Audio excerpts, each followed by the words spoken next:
Olá, pessoal. Estamos hoje numa aula especial sobre o assunto em homenagem ao Estado de Israel, que o Dia da Independência cai nessa semana. O assunto da aula de hoje é o verdadeiro significado de Am Israel Chai. O povo de Israel é vivo. Após a Primeira Guerra Mundial, quando houve uma necessidade internacional de encontrar solução para os restos do Império Otomano, todos os povos que estavam conquistados por esse império receberam de volta suas terras originais. Não havia dúvida a quem pertenciam o Egito, a Pérsia, a Síria e o Iraque. A Palestina não pertencia a ninguém. Os britânicos e franceses, vencedores da guerra, traçaram uma latitude imaginária ao longo do rio Litani. A parte norte ficou com os franceses e a parte sul com os britânicos, como mandato. Não havia uma entidade palestina a qual a Palestina pertencia. Depois de 30 anos, a votação na Assembleia Geral da ONU para o estabelecimento do Estado de Israel, conduzida e presidenciada pelo brasileiro Oswaldo Aranha, obteve a maioria, mesmo que 3 dias antes da votação, a maioria estava contra. Nesses 3 dias, houve uma reviravolta. Os países da América do Sul, que a maioria deles eram contra, votaram a favor.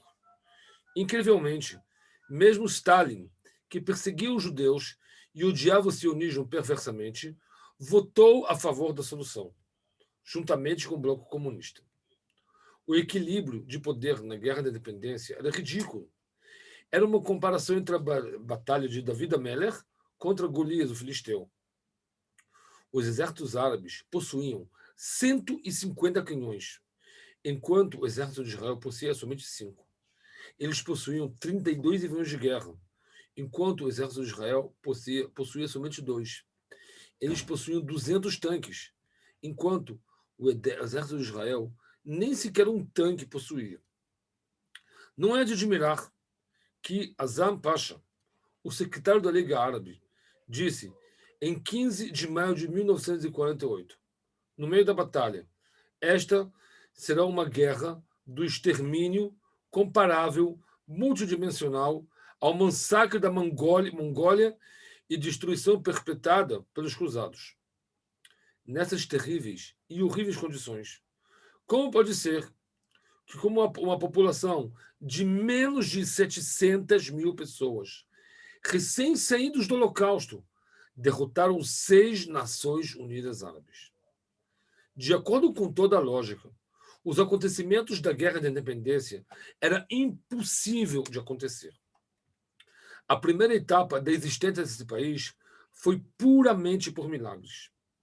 Em 30 de maio de 1967, os árabes se uniram contra Israel. Acordos militares secretos foram assinados no mesmo dia. Nasser declarou: exércitos do Egito, Síria, Jordânia e Líbano devem acampar aos redores da fronteira de Israel. Atrás deles estava toda a nação árabe, especialmente nossos amigos argelinos, sudaneses, iraquianos, coitianos e sauditas. Seu objetivo declarado era lançar os judeus ao mar. A escala do exército egípcio era assustadora. O melhor armamento soviético, que, entre outros, incluía submarinos, caça-minas, torpedeiros, estavam nas mãos do exército egípcio. Em 17 de maio, Nasser exigiu a evacuação das tropas da ONU do Sinai e de Gaza. Em 22 de maio, a evacuação foi concluída e Nasser colocou 130 mil soldados, 7 divisões na fronteira de Israel. Parte dessas divisões eram blindadas. Nesse mesmo dia, Nasser fechou o Estreito de Tirana, fechando assim a fonte de combustível do país. Todo o petróleo de Israel vinha do Irã através do Golfo Pérsico e do Golfo de Aqaba. Isso significa não há combustível para nenhuma empresa de energia e de indústria. Essa é uma declaração de guerra, não pode haver mais clara. O presidente francês Charles de Gaulle declarou um embargo todas as partes em conflito. Todas as 6 armas eram francesas, enquanto as armas dos árabes eram soviéticas e checas, de modo que esse anúncio afetou somente o exército de Israel. 50 aviões Mirage foram pagos, não foram fornecidos. Os barcos de mísseis famosos foram detidos em Estrasburgo por quase 2 anos, até que foram sequestrados pela Marinha israelense, uma operação ousada. À véspera da guerra, o exército de Israel estava sem combustível reserva para seus aviões.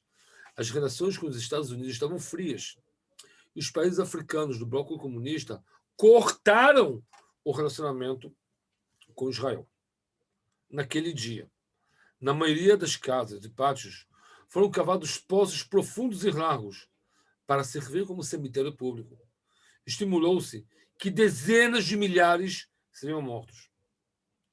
Em 28 de maio, o primeiro-ministro fez um discurso que supostamente deveria levantar o moral nacional, mas infelizmente ele começou a gaguejar. As pessoas que ouviram esse discurso sentiram que o gueto não foi abandonado na Europa, e sim veio atrás deles, e sentiram que não tinha para onde ir. 5 de julho pela manhã, em uma operação coordenada, com precisão, às 7h45, centenas de aviões do Serviço Aeronáutico de Israel decolaram para missões de bombardeio e interceptação no Egito, Jordânia e Síria, Líbano e Iraque. Foi uma aposta enorme. Se os aviões tivessem sido descobertos e danificados, a magnitude do desastre não pode ser presumida, pois o Estado de Israel permaneceria sem guarda-chuva aéreo. Todos os radares fabricados pela União Soviética foram manipulados pelos russos. E nessas condições, era um jogo perigoso. Na verdade, o êxito da Força Aérea foi além das expectativas e além de qualquer imaginação. Dentro de 3 horas, destruíram o principal quadro das forças aéreas do Egito e da Síria. 350 aviões foram danificados. Mesmo as pistas foram destruídas, de modo que a aeronave que decolou não teve onde pousar. Com isso, foi conseguida a integral superioridade aérea. E a liberdade foi criada para as forças terrestres, fato que decidiu a guerra. Do Egito, foram destruídos 69 bombardeiros, 185 aviões de combate, 32 helicópteros e aviões de transporte. A Jordânia perdeu 20 aviões, a Síria 52, o Iraque 9, e tudo isso em um período muito tempo curto. No discurso de 28 de junho, o chefe do gabinete militar deu um discurso para a nação e assim disse: os pilotos atingiram os aviões inimigos com tal precisão que ninguém no mundo entende o que aconteceu. Em seu discurso, ele enfatizou a força espiritual e disse: fonte de sentimentos de descoberta espiritual estava entre os paraquedistas, que conquistaram o Muro das Lamentações. Eles se apoiaram no muro e choraram. A revelação espiritual dessa hora não tem precedente nas histórias das nações. Foram poucos contra muitos. Contra os inimigos que, segundo o poder humano, é difícil e quase impossível vencermos. Após o poder espiritual, foi o que nos concedeu a força para continuar a vencer. Nasser, o presidente do Egito, disse: é inconcebível que a Força Aérea de Israel agiu sozinha quando saíram para atingir 19 aeroportos ao mesmo tempo. Haviam grandes forças, 3 vezes maiores que a potência da Força Aérea de Israel, que operavam na área. Inglaterra e Estados Unidos lutaram ao lado dos israelenses. Nasser estava certo sobre uma coisa: que o exército de Israel não agiu sozinho. Porém, aquele que nos ajudou não foram os americanos, franceses e ingleses. Foi o mesmo parceiro que prometeu nos ajudar. O mesmo aliado que nos ajudou ao longo dos anos, desde o exílio à entrega da Torá. Ele ajudou o exército de Israel para exclamar que ele domina o mundo contra todas as lógicas possíveis e imagináveis. Ele faz o que quer. Depois da guerra, havia uma atmosfera eufórica, que é a Torá Dvarim, capítulo 5, Psukim 17 a 18, adverte contra ele. E você disse em seu coração: a minha força e a minha potência da minha mão fizeram essa riqueza. E te lembrarás do Senhor teu Deus, que te dá esse poder para prosperar. Quando o jovem guerreiro que ganhou acha que pode fazer tudo sozinho, ele esquece a principal arma secreta, a ajuda divina, a realidade que lhe mostra quem domina e quem faz tudo. O período citado acima continuou até a Guerra de Yom Kippur. 2 meses antes da Guerra de Yom Kippur, um dos jornais mais populares da época entrevistou um dos 2 generais mais importantes da época.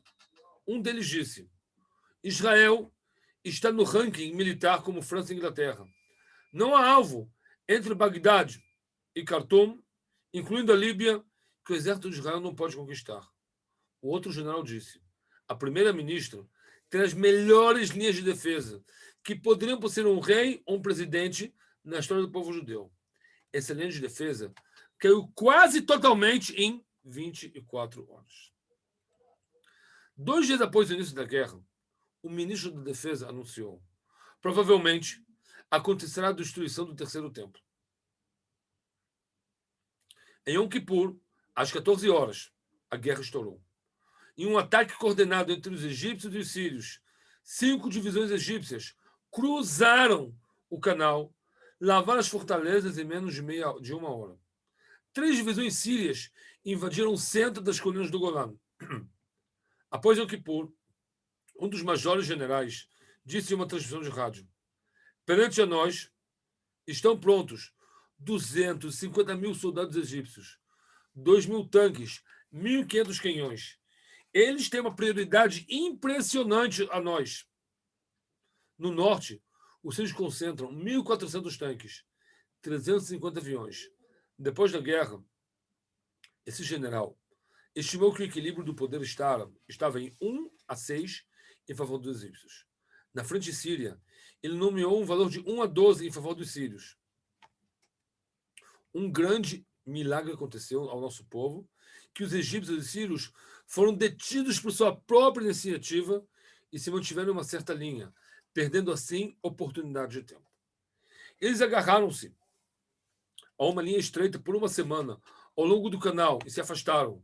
Nós não temos nenhuma explicação para isso. O comandante de uma divisão das colinas do Golã, na época, escreveu: 4 vezes estávamos à beira da derrota durante a guerra. Os sírios estavam muito perto de romper a fronte.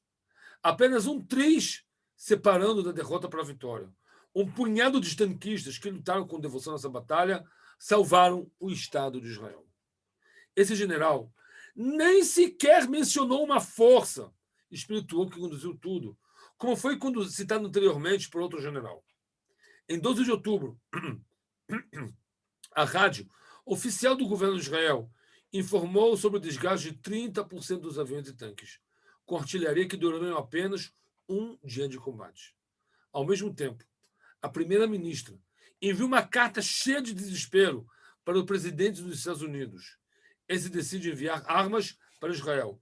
Os soviéticos anunciaram que se os americanos enviarem armas, enviariam soldados para defender os países árabes. De fato, uma divisão de paraquedistas no ar embarcou em aviões na direção do Oriente Médio. O presidente dos Estados Unidos não recuou, declarou um alerta nuclear e enviou o comboio de arma. No mesmo dia que o presidente dos Estados Unidos recebeu a carta da primeira-ministra de Israel, ele recebeu uma outra carta dizendo que os países da OPEP anunciaram o início de um cartel aumentando o preço do petróleo. Essa carta, discreto, foi escondida por um dos generais americanos que amava a Israel e não mostrou ao presidente. Especialistas dizem que se o presidente soubesse dessa carta, ele não enviaria um comboio de armas. Em 14 de outubro, um enorme ataque egípcio começou a conquistar o estreito de Milá e Gedi. Participaram desse ataque centenas de tanques com enorme poder de fogo. Os aviões da Força Aérea não estavam livres para operar na área por causa dos mísseis egípcios. Qualquer aeronave israelense que se aproximasse seria atingida por esses mísseis. Um dos generais pediu permissão para atravessar o canal de Suez. O comandante recusou. A divisão do primeiro general era a única que não foi esmagada nas batalhas. E, portanto, aparentemente, o outro general não quis colocá-lo em risco, já que a frente sul dependia apenas dela. O primeiro general, que era um militar obediente, ordenou aos seus soldados que o seguissem e atravessassem o canal. Durante 24 horas, os egípcios não viram o que estava sendo feito. Uma ponte foi construída em que suprimentos e tropas foram repassadas. Quando os egípcios perceberam o que estava acontecendo, era tarde demais. Isso mudou a face da guerra. A ponte, que foi instalada excepcionalmente na noite de 16 de outubro, conseguiram atravessar a forças 50.000 soldados egípcios sob constante bombardeio. Batalhões blindados conseguiram transferir a guerra para o território do inimigo, para o Egito. Após a guerra de Yom Kippur, as pessoas falaram de milagre quando se referiram às maravilhosas combinações de casos. A maioria deles não deu nenhum significado divino a esses milagres, mas mesmo assim, algo mudou na consciência coletiva do povo. Saddam Hussein construiu um enorme império para si e declarou que queria destruir o Estado de Israel. Se ele tivesse organizado uma coligação contra o Estado de Israel, ninguém o teria impedido. Em 1991, ele decidiu conquistar o Kuwait. E uma coalização foi formada contra ele, incluindo Egito, Arábia Saudita, como países ocidentais. O presidente da época disse: esse é um milagre. Tivemos o mérito que nosso serviço é feito pelos outros. O povo judeu experimentou milagres ao longo da história, desde o milagre do véu vermelho até hoje. Novamente, tivemos o mérito de ver a suprema divisão divina sobre nós. O que queremos de modo geral? Um pequeno lugar para viver em paz e segurança, como um povo independente dentro de suas fronteiras. Viemos para cá de nossa diáspora. Quase não há lugar no mundo que esteja saturado de sangue judeu. Não há lugar onde não haja choro, nem suspiros de coração judaico. Mas mesmo assim, esse pequeno pedido, o mundo não reconhece. Nessa realidade, é difícil pensar uma companhia de seguros disposta a garantir o povo judeu à luz dos riscos que desenvolvemos. Mas o fato é que as companhias de seguros estão subindo e caindo no mundo. Os povos sobem e caem no mundo. E Israel ainda está no mapa. Temos o verdadeiro certificado seguro, cuja validade nos inspirou. Um certificado assinado pelo Criador do mundo. Essa apólice foi traduzida para quase todas as línguas do mundo e é encontrada em quase todos os lares. O documento inclui a história do povo judeu e uma parte que prevê o futuro da nação, cumprindo as regras determinadas por nossa Torá. Nossos inimigos estão fortalecendo, armando, aperfeiçoando suas armas, mas sempre Deus nos olha e resguarda. A apólice de seguro que recebemos não garante o jardim de rosas, mas é um pacto eterno com Deus.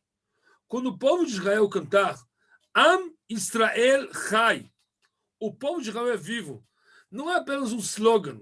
Isso significa que aqueles que estão sempre juntos com Deus, cumprindo seus preceitos, mantendo as leis da Torá, sempre viverão.